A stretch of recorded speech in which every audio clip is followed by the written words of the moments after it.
I'm losing a light. I got a lot of noise behind me, to say the least. I'm about to get wet.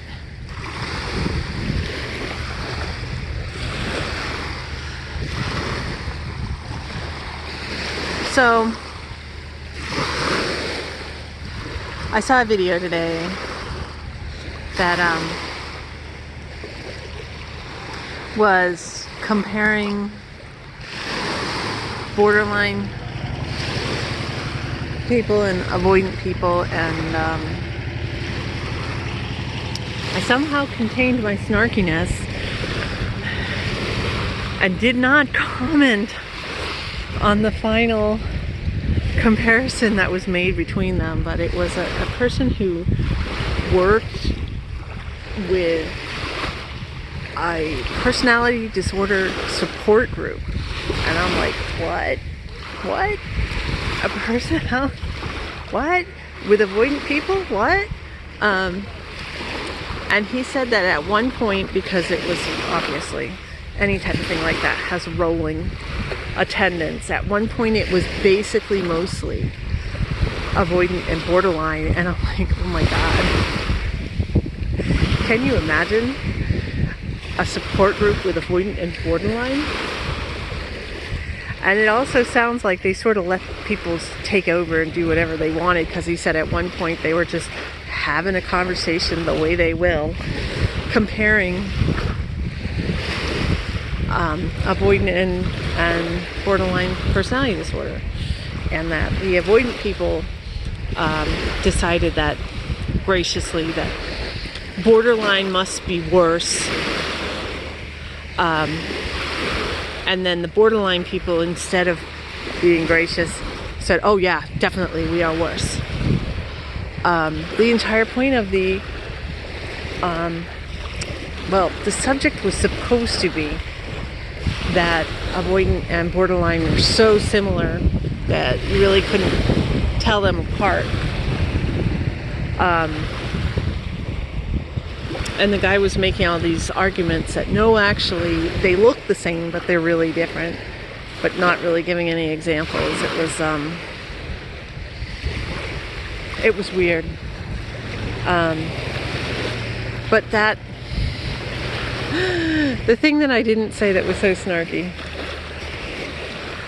was that they're actually pulling a boat out of the lake is what all that racket is, and it appears that they are not being successful. Anyway, yeah, so the snarkiness that I did not post was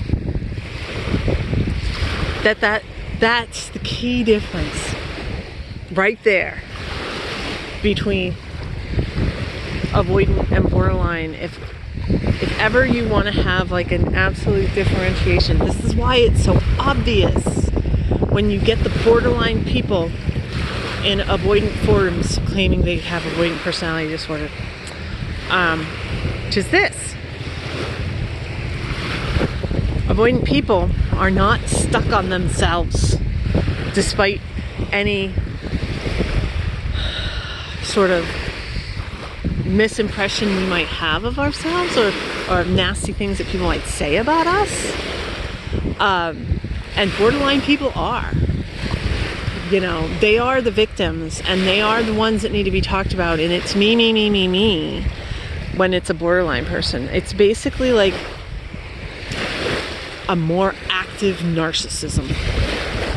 It's like a milder, more active narcissism, because narcissists have standards, but they don't like lash out at you.